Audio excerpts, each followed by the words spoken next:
Hi, and welcome to Art in Focus. My name is Natalie Heath, and I'm the Director of Education at South Shore Arts. Tonight, we're going to be talking about the artist and the creative space. The little snippet video that you just saw was an example of just some of my work that I'm going to be talking about this evening.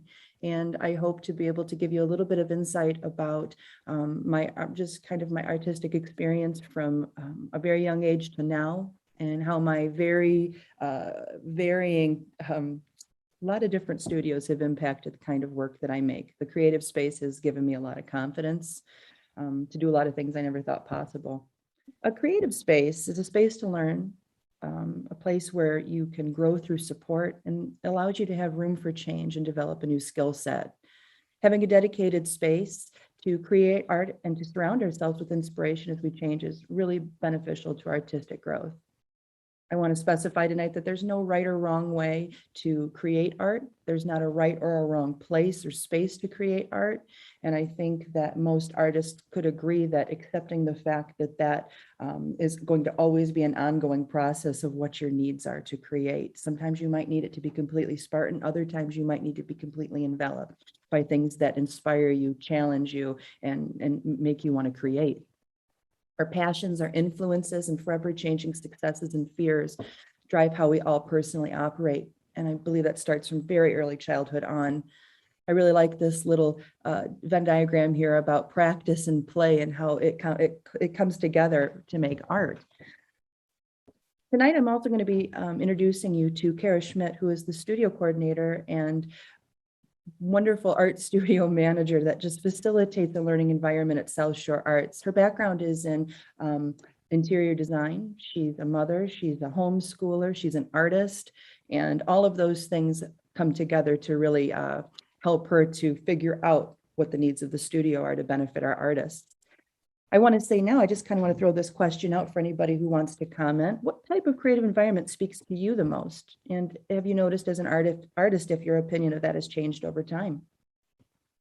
I want to talk about the creative space for exploration. And I chose the exploration term just because for me, I focus sort of on my experience from probably age 5 through high school. I was very, very lucky to be a part of the Ann Arbor school system in Michigan.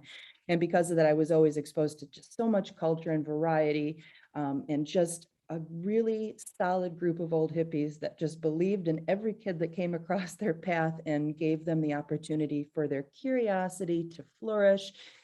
Endless inspiration, not only in materials and experience, but the creative environment was always facilitated for the individual and for the group, and it benefited the whole school. And every child picked up on that. And when you look at this nice diagram here about creative education, which is something that I always keep in mind, and I know Cara will talk about this in a little bit, this is just absolutely something that all good educators keep in mind when they're facilitating curriculum, especially linearly.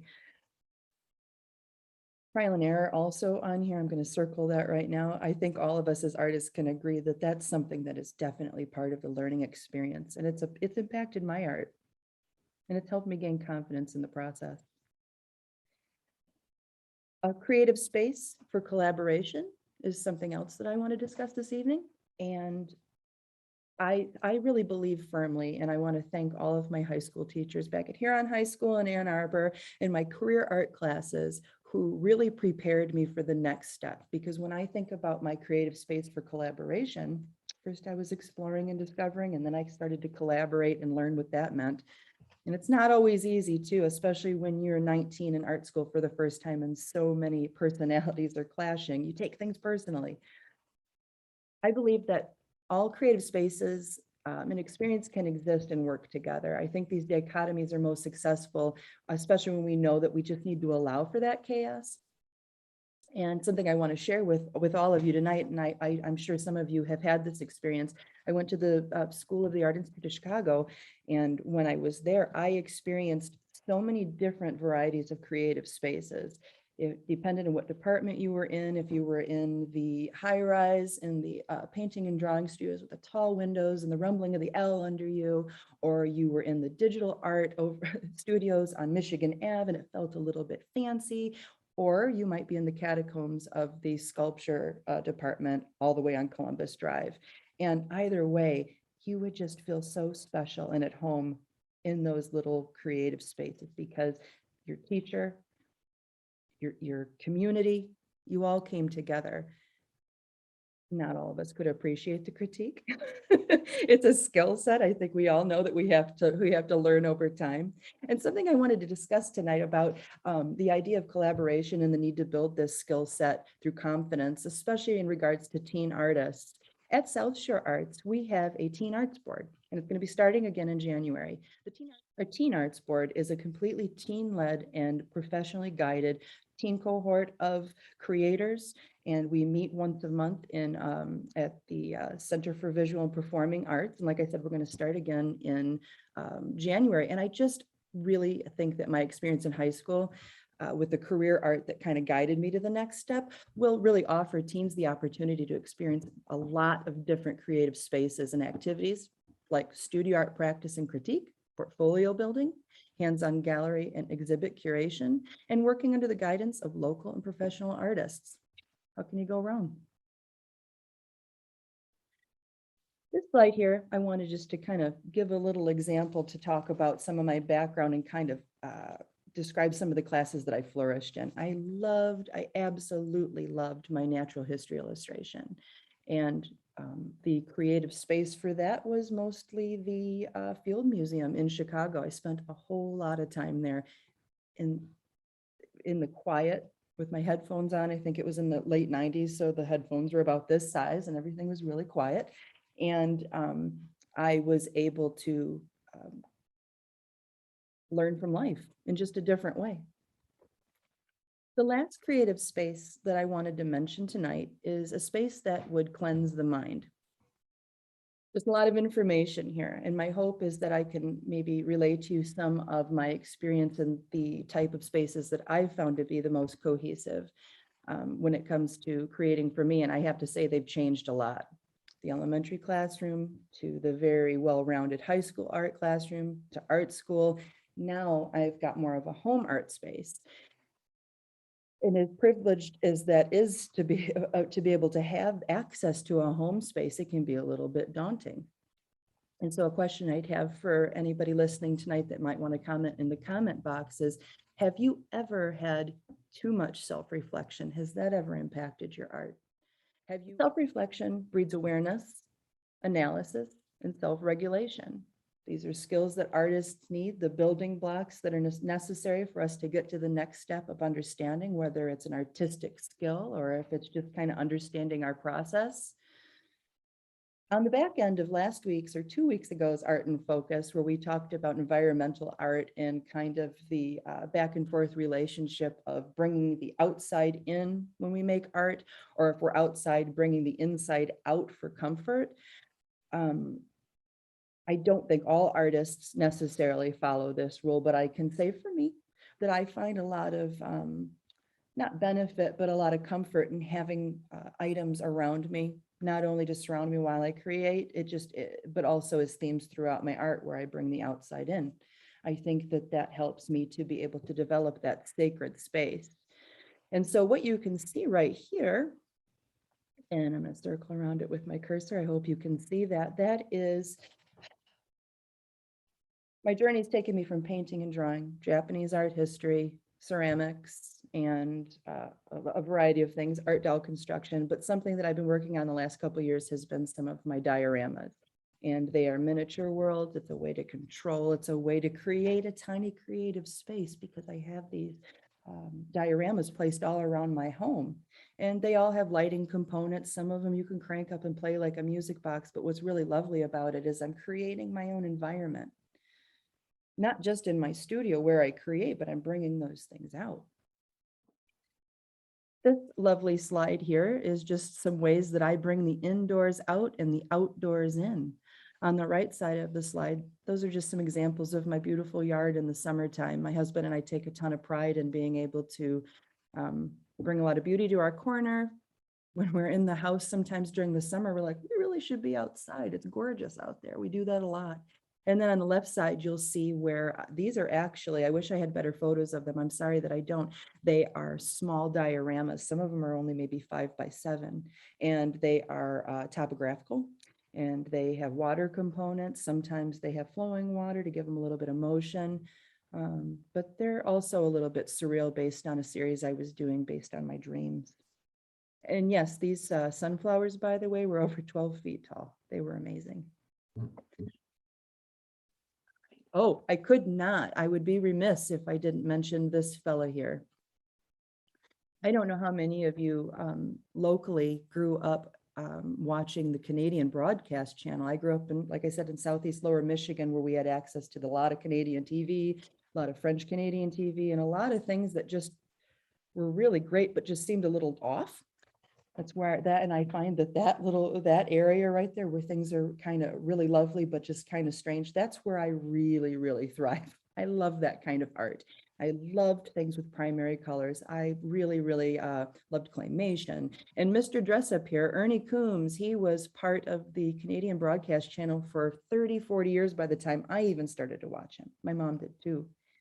And then, of course, we've got early Nickelodeon, which I know anybody over around the age of 40, which I am, is going to have a little heart, because that show right there brought cartoons and all sorts of things from different countries. Some of the cartoons and shorts you were watching on there, you didn't realize that were from Hungary and France. You learned to speak different languages, and the themes, the colors, and just those images burned right into my head. And I didn't realize a lot of it until later, when I had my creative space and I started to let those things inside come out.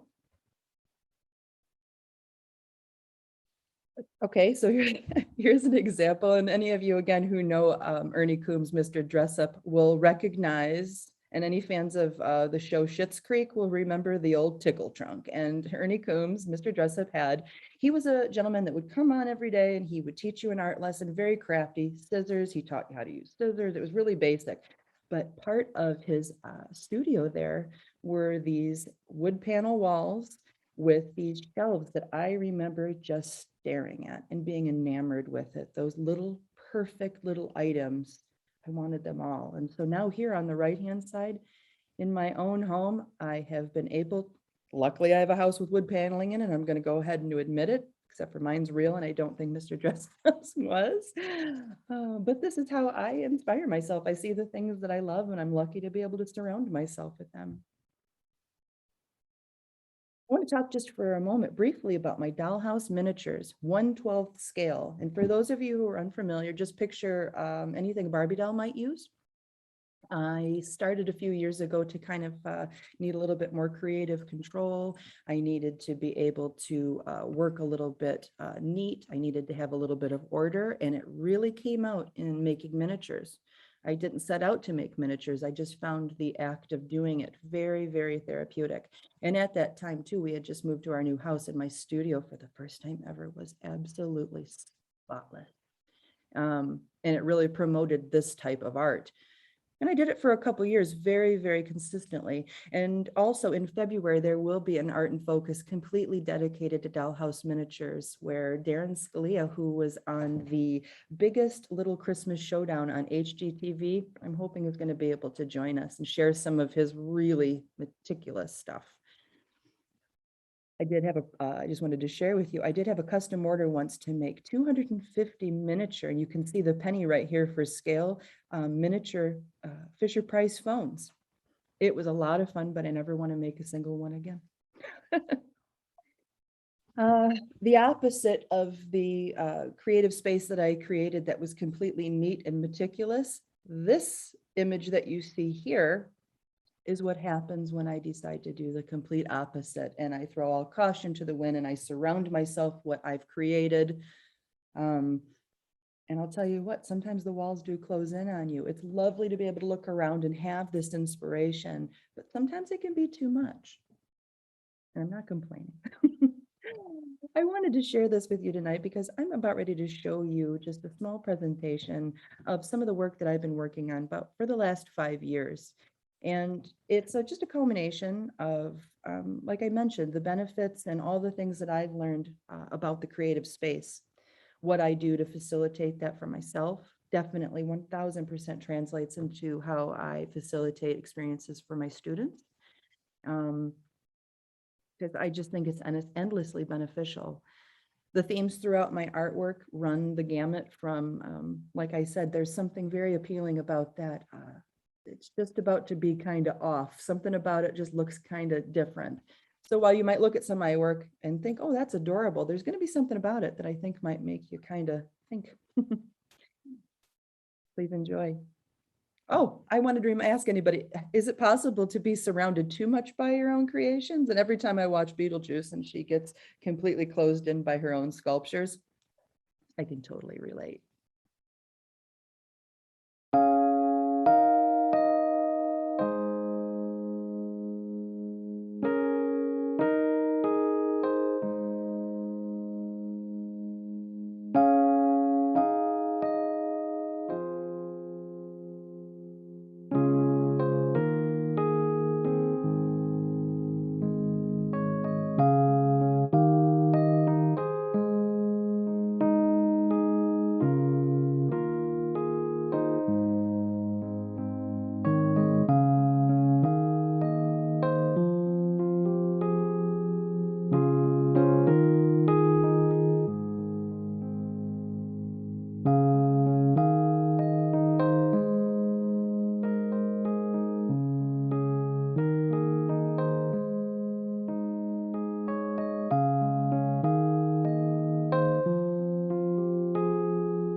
Welcome back.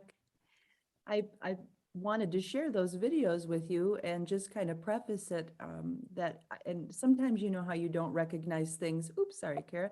Sorry, you don't. Sometimes you don't recognize things about your artwork until you have a chance to look at them. And I sometimes realize that in creating that perfect creative space, some of my artwork looks like these little ladies in these perfect little creative spaces. And so it definitely translates through my work.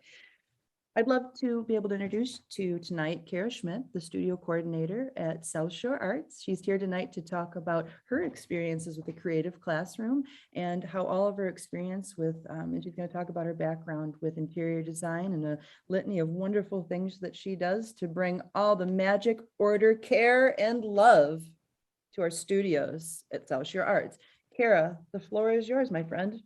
Well, thank you. And thank you for inviting me. And I must say, I've never seen most of those before. And I need to take it in and digest it a little bit. But my first impression was that it was all this really like idyllic stuff, but it does make you a little uncomfortable, which is really great. I love it. So, but anyway, I digress.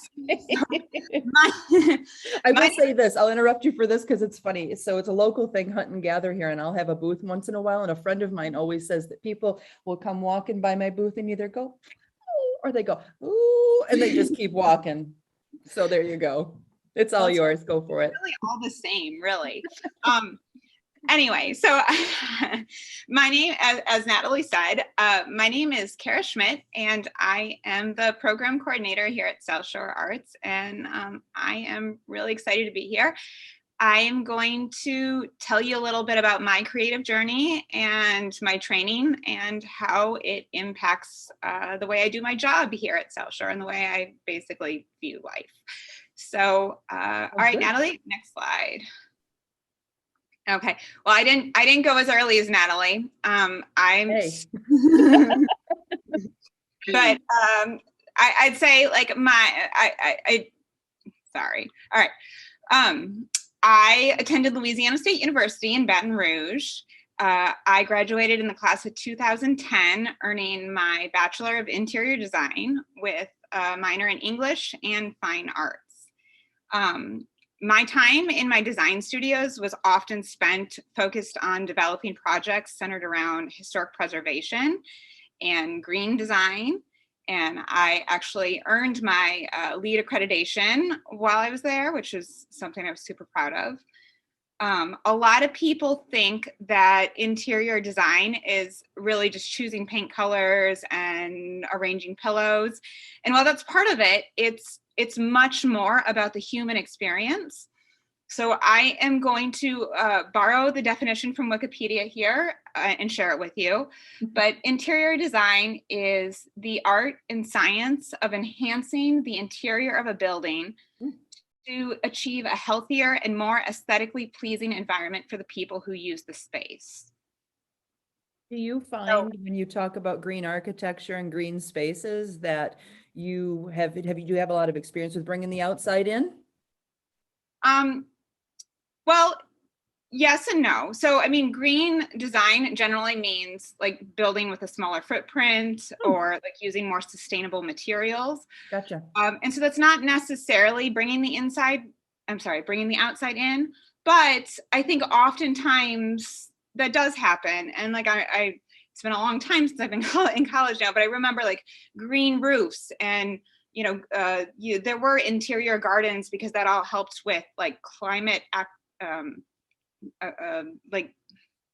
awareness heat and things like that. Like a lot of times bringing natural and organic elements into an interior, really it's naturally sustainable. And so yes, in a way, it is true. Gotcha. So beautiful. But in design school, we spent a lot of time creating on the computer. I was basically attached to my laptop at all times. And most of our projects were semester-long projects, and they ultimately were a combination of AutoCAD, Revit, SketchUp, Photoshop, and InDesign. And you can see on the screen are some examples of digital renderings. And these were ultimately the product of spaces that I designed. I developed floor plans, elevations, lighting plans. I think the movie theater, I even did an analysis of each seat to make sure that they got proper viewing of the movie theater. Nice. It was pretty intense. And then ultimately I built all that stuff and digitally rendered it to create these images.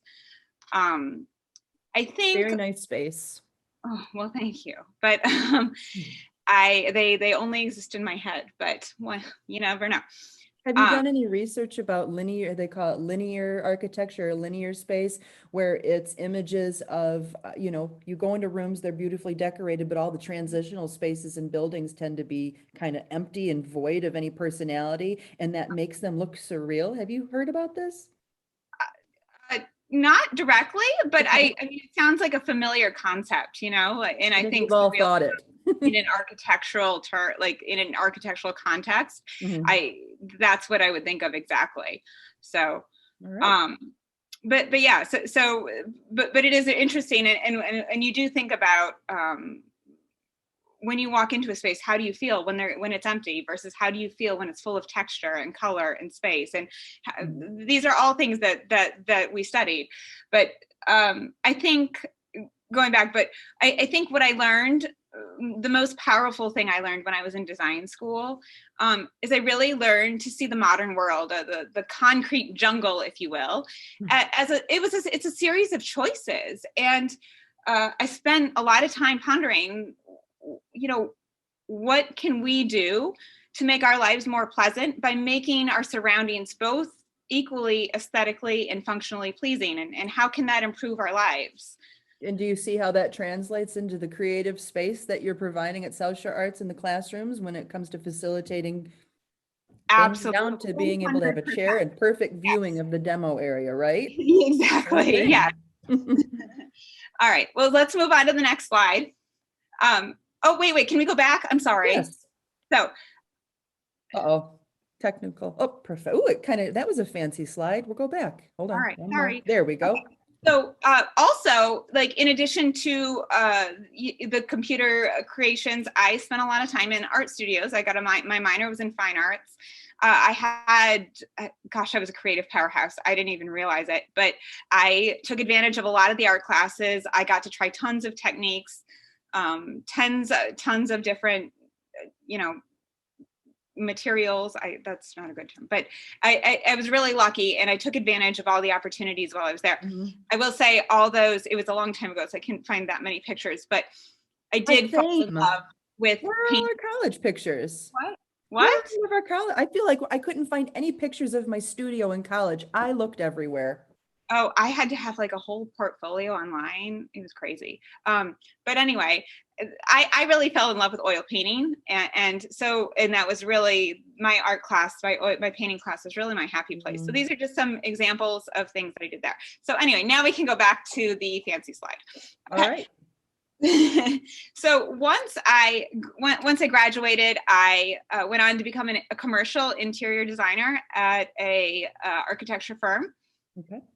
Nice. And here I learned that in addition to form and function, spaces are created with budget and practicality. Unfortunately, that was a sad moment in my life to figure that out. But while I was there, I got to work on the design team for several schools, which I think was the most exciting thing. I got to work on a church, lots of office projects.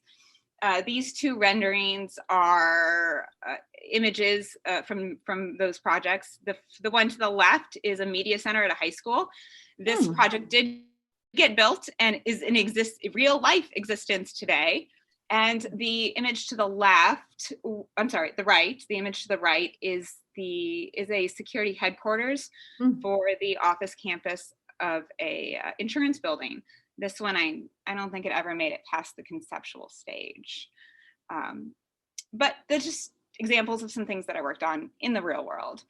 Eventually, I left the field of interior design to stay home and focus on raising my family. And art became a huge part of our household identity. And I have to say that sharing art experiences with my children, even when they were babies, it's always been one of my favorite aspects of being a parent. And I would also say it's a very effective parenting strategy, but that's a whole different lecture. So anyway, balancing working, being a mom, running a household, being an active part of our community. I'm sure, like so many people, it doesn't leave as much time for personal expression as I would like. So I fit it in where I can. And one day I will do great things, great artistic things, but it's just not the season. But this is what I do. I keep a sketchbook. I have no standards and no minimums as to what I will use in my sketchbook. I will use pencils, pens, markers, chalk. I've been known to hoard the smelly markers at my house because they're great tools. And but I just want to find joy in whatever I create. And I will say that one of the great things that has come out of keeping a sketchbook, even when I'm busy, is I'll be sitting down, I'll sit on the couch with the fireplace on, and I'll be drawing. And then one of my kids will come in and they'll get their sketchbook and they'll start drawing. And then another kid will come in, and pretty soon we're all sitting and we're drawing in our sketchbooks, and everyone's really into it, and it's quiet. And it's just like a great shared experience of we're all doing something that we love, and we're all expressing ourselves, and it's just amazing. And that's a creative space, and your It is a sketchbook creative itself space. is a creative space, right? It's kind of Exactly. It's a creative space within a creative space, which is awesome. And I will say too, fun fact, I am terrified of birds. They're just so swoopy and She's only saying that because the last time we were on, when my bird flew and landed on my I shoulder. was terrifying, nightmares for days. But I do love to draw them, and I don't know, is there some weird psychosis there? If anyone has any insight to that, but yeah, there's my bird, and it doesn't even look evil, so I don't know. He looks a little bit like he's thinking about it. It does. He's giving you the stink eye, right? All right, we can move on to the next slide. All right, so another way that I find the way to infuse art into my life is I love to create, rehab old pieces of furniture. On the left, you'll see my coffee table. And when I got it, it was beat up. It had holes in it. It was scratched up. So I sanded the whole thing down and restained and resealed the top. And then I tried acrylic paint pouring on the bottom. And now there it lives. And then the chest, those are my two twin boys. Well, one set of twins, two boys. We were walking home from the park one day, and we found this chest on the side of the road, and they were like, "Mommy, we need somewhere for our stuffed animals to live." So naturally, the three of us lugged it home. They got you with the idea of neatness. I know, right? That's what it is, which is a big deal. It doesn't look like that right now. But we lugged it home. It had a little bit of water damage, so we pulled off all the paneling on the bottom. We installed feet, and then we had this old atlas. I think it was like a 1987 National Geographic atlas that was just falling apart. So we took the pages out of the atlas, and they actually helped me a little bit, as much as I let them.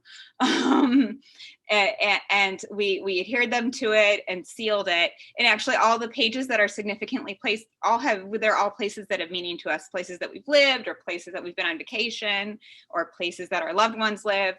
And it lives in their bedroom today and does house their stuffed animals, or sometimes it's open and the stuffed animals are all over on the social wall. Studies project. That's a science project. That's an art project. That's all sorts of stuff all into one. Exactly. And so, I mean, I think when I give myself some self-reflection as we're talking about, I think I really love doing things like this because it's a functional piece of art that it gets used and appreciated and interacted with every single day, which means a lot to me. So there's that. So moving on, let's jump to the next slide. Okay, so working with kids. So even though I was trained as an interior designer, I think I've always been on this trajectory to create art with children. It's something that I've always loved doing. And I was just on my way. Now, COVID hit, and it changed the timeline. Once again, I think lots of people have experienced this changed timeline. When COVID hit, Natalie mentioned at the beginning that I'm a homeschooler. I did it for 1 year. I decided to homeschool my kids. And now that experience is over, I can safely say that it was the biggest challenge of my adult life. There were high highs and there were low lows. But I will say one of the best experiences of the year was turning our casual art-filled afternoons into formal art lessons. And I saw this before, but as their teacher, it was just ever more apparent. They grew and they gained self-confidence whenever they found new ways to express themselves. Whenever they created something and they were proud of it, you could just see the pride in their eyes. And sometimes when things weren't going well, Mhm. this wasn't always the case, but sometimes when things weren't going well, there was just a real sense of determination to get it right. Yep, And for it sure. really showed me the kind of little people they are. And I loved that. And don't you Um, think that kind of determination comes from a sense of real strength and independence and an I can do it attitude? And I think that comes from creative learning where you're kind of experimenting with all different aspects of whatever you're teaching, if it's well, math and exactly. art, science and art. Yeah, and I think you have to learn how to fail in order to have that determination, and a piece of paper and a pen or paint, it's a great way to do that, is to learn how to fail and to learn how to come back and change that into a success. Absolutely. And so I think that prepares children to go on and face failure and success in other stages of their lives. I think it's Like a very college critique. but I will say, like, in addition to seeing their successes and their determination, one thing that really struck me in this year of homeschooling was how often we'd be talking about literature. We read The Hobbit, or talking about math. We studied the human body. We studied plants, and every time art would come up. And also when we were in art, I forgot to say that some of the things that we studied in art is we studied master painters. We talked about perspective, and we also did a art and nature unit, which was really cool. And but every time we were talking about these things, like, the other subjects would filter into art, and it struck me how interrelated all these subjects are learning. And I remember, like, being a kid, and I'd be like, oh, I'm really good at writing and I'm really good at art, but I'm terrible at math. And it's just, now looking at it, I'm just like, how can that be? Because everything's so interrelated, and art is like a huge portion of that affects everything. And I mean, I want to just say, like, you can't study art without examining mathematical concepts. You can't do art without performing science experiments, and you can't understand art without understanding context. So, I mean, it's all together. It's all one big thing. Part of the support system that I had mentioned before in my early years came from having a really wonderful balance in my learning, as far as when the teacher would teach you. I have memories of making stamps in social studies and all sorts of sculptures for science. And those were just the basis of why I became a teacher, why I decided to become an educator. And in K through 12 special education and general education, every turn I was trying to turn everything into an art lesson, which is where my heart was. And so here we are with all this knowledge of why learning is important, but we've got this creative backdrop to where now we have the facility to just bring it all together and create that perfect creative space. Wouldn't you agree? It's STEAM. It is. And for those that don't know, it's science, technology, engineering, art, and math. And that is a basis for a lot of programs now. Sometimes you just hear it as STEM. When you hear it as STEAM, it's with the art component. And it just basically sums up the idea that all learning works together and benefits one another. And the science, technology, engineering, and math, you can't put those concepts concretely with the function until you can physically see it, work it, and understand how it happens. Okay. Well, so real quick, I did want to say, during that year, I also started teaching classes here at South Shore. And I really liked being able to, I'm just going to briefly summarize what I was going to say, but I really liked being able to facilitate these small young children's ability to create and make messes and explore. And I think that's probably my favorite part of working with kids, is being able to see that process. But so we're going to move on because we've been talking a lot. I do, right? Exactly. So finally, I want to take all these ideas and thoughts that I've put out here tonight with my experiences. And so, how does it affect my job? Well, first and foremost, like, my passion is definitely, we're doing art with kids these days, and we are rethinking our preschool studio right now because we're introducing a whole bunch of new programs, including an art and story hour. And I wish we could show you a finished result, but it's not ready yet. Not ready yet. But it's been really fun, like, to think, like, how do we make it colorful and cozy, but also, like, able to handle the messes that come with the big ideas of the preschoolers.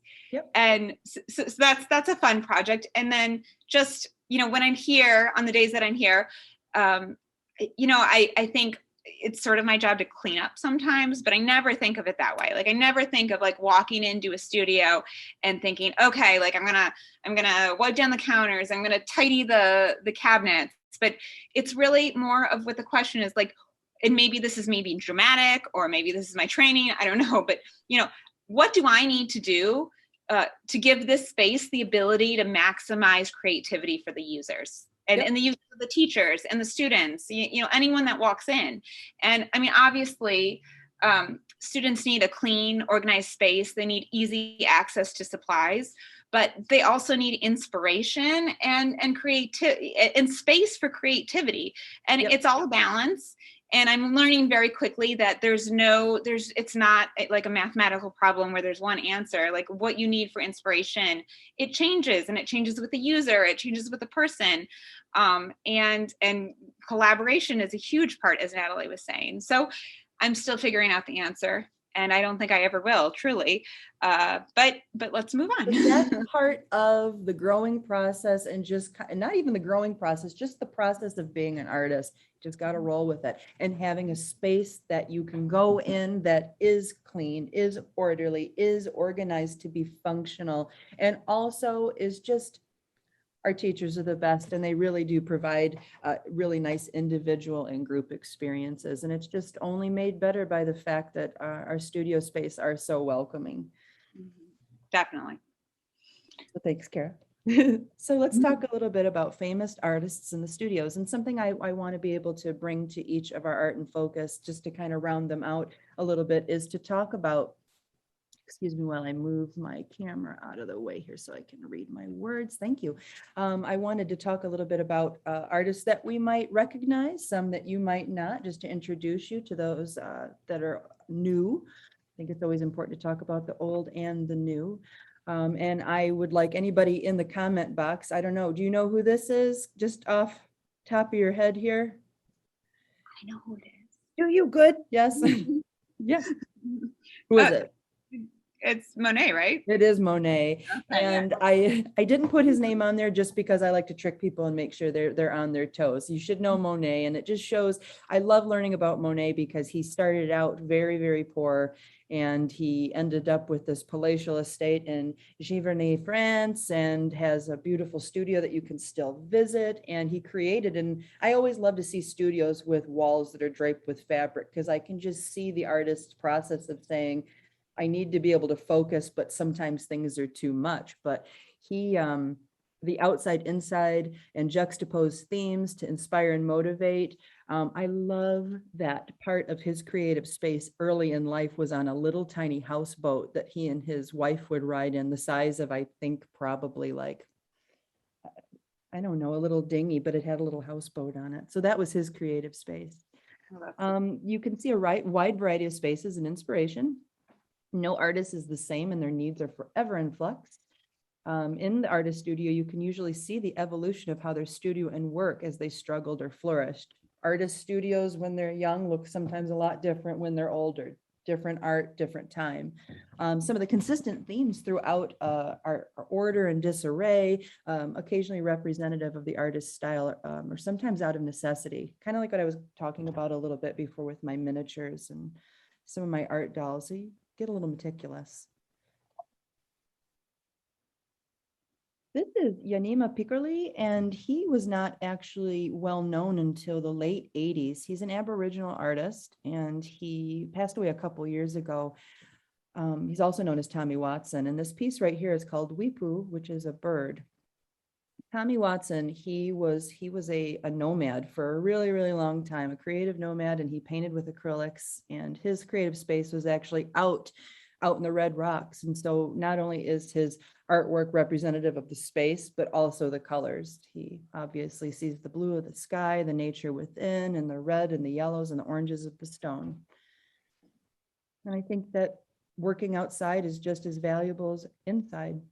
And this is Yu Minjun, and he's known as a cynical realist in Beijing, China. And I almost kind of think of him as a modern day Rembrandt, because he is not only creating self-portraits, but the portraits that he does create are always very expressionistic, almost maniacal. And one of the reasons that I think his studio space is so important is because of the size of some of his sculptures and his paintings. They're very, very large. And I think they're pretty comical. And of course, I didn't write her name down because we all know Frida Kahlo when we see her. And she is important to mention for a couple of reasons. Number one, I always like to talk about how her and her husband, Diego Rivera, never really lived together. They lived in a house that was attached by a breezeway, and that's how they made the magic work. And I really just respect the heck out of them for that, because they came together in a creative space and they flourished and talked about their art, but at the same time, they were just like, you're driving me nuts. I need to go make art. And they did. Another thing to think about with Frida Kahlo, she, I believe she had polio young, and she was in a car accident later in life, like her early 20s, I believe, which left her with issues of being able to be mobile. And so her home studio, known as the Blue House, which you can still visit today in Mexico City, she had a daytime bed, a nighttime bed, and she really used her space to have comfort, to have care, to be able to cater to some of her physical needs as well as her artistic needs. She painted from her bed often. That's the life. Ron Muick, he is an artist that really is larger than life, just like his hyper realistic sculptures. He has got a studio that, again, you look at it, looks kind of barren, very interesting. I think almost sometimes I can see the benefit of wanting clean walls to be able to focus your art on these hyper realistic. I mean, they're down to the eyelash. And this piece here, I believe, is in Belgium, and it's in a museum there. He was an artist in residence.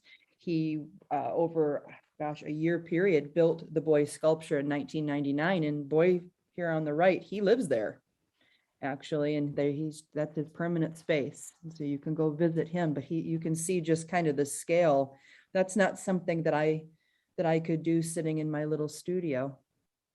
Oh, and this is my beloved David Lynch. I really just adore him to pieces, only because he creates artwork that balances that kind of dreamy, surrealist kind of something's offness about him. Are you familiar with his movies or his paintings or his writing at all? I don't think I am. I'll have He's to a look. quirky guy. And so for those of you who do know about David Lynch, maybe you can join me in just reading this paragraph and just hearing his voice. I think it's quite comical, but he acknowledges the fact that you need a working studio. You need a place to create. It's crucial to have a setup so that at any given moment, when you get an idea, you have the place and the tools to make it happen.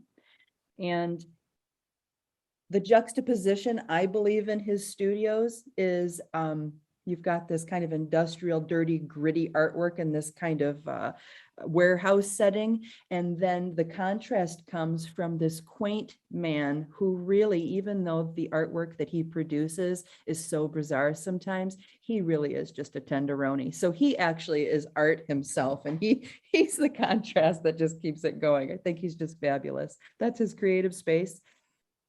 And if I could dig deeper into his brain, I don't know if I would want to. And so Pierre Mondrange, he is one that I'm very interested in to talk about, because in his earlier life, he actually wasn't well known to have an individual gallery show until I think he was in his 70s. And when he was younger, he painted a lot more robust and vivacious and bold colors, figurative, and his studios would reflect that, very large drapes and tapestries. But as he got older, his life and his work reflected in his studio, to where his most famous Broadway boogie woogie painting, the straight lines, the interconnected shapes, the primary colors, you can see in his studio here on the left. Over time, those bare walls, it became part of the artwork, the lines, the shapes, the intersection. And I kind of go again back and forth about the idea of just how much surrounding by your artwork is good. Sometimes I think it can be too much. Sometimes you need more. And I think that, again, and I'm sure you can totally understand this, Cara. Don't you think that the studio space is just an extension of the artists within? Oh, absolutely. And Yeah. I think if I can say something about Mondrian, and obviously it is about music and people know that, but a lot of people don't. And I think once you realize that um, it's a visual representation of music, you see it completely different. And in his case, I can see if there's a visual representation of music on the walls, I can just imagine coming in and seeing the rhythm and how it would really help him figure out what he wants to get out. Just by looking at him, he's the last one I'd ever imagine here saying boogie woogie. But who knows? And then good old Gustav Klimt. I wanted to show him for a couple of reasons. A few years ago, I taught a lesson to some of my kids in East Chicago. We did a whole unit on Gustav Klimt, and the kindergartners couldn't pronounce his name. He was forever known as Goosebump Coconut, and that's what they called him. But they loved to learn about him because they loved how rich his paintings were, and they loved the aspect of gold leafing. And so when I was doing research for this, I always loved pictures of Gustav Klimt because he always looked like a cuddler. His paintings were always women in fabric, just snuggling in. And then when you see a picture of him here, he's holding the kitty. And you see his studio here, which looks a little bit Spartan. And because we're available in black and white, I love the way his artwork looks next to his black and white pictures. And I'll tell you a little secret about me. I actually thought the world was in black and white until probably the 40s. When I was little. This was not just until yesterday, but when I was little, I remember asking my grandma, when did the world turn into color? Isn't that strange how we think that way? But these actually are pieces of work from some of my kiddos. Have you ever done any gold leafing, Cara? I have not. It's on my list of things to try. For furniture? Have you ever thought about it for doing any of your furniture? Yes, I have. I have a piece.